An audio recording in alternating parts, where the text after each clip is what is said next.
Agareso Radio, que nos brinda la oportunidad en una ocasión más de conocer alguna que otra referencia biográfica, desde luego destacada, muy destacada del pasado.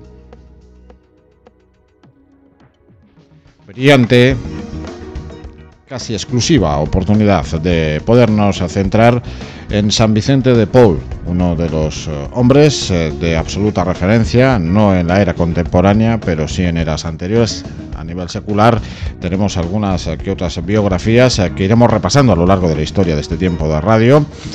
Un lugar que pretende dar ese homenaje y también ensalzar esa memoria precisa de aquellos que han logrado, sin duda, transformar, cambiar y provocar, desde luego, que la sociedad se conduzca, se dirija y tenga una dirección en positivo. Agareso Radio, con esas huellas imborrables de las referencias del pasado y del presente.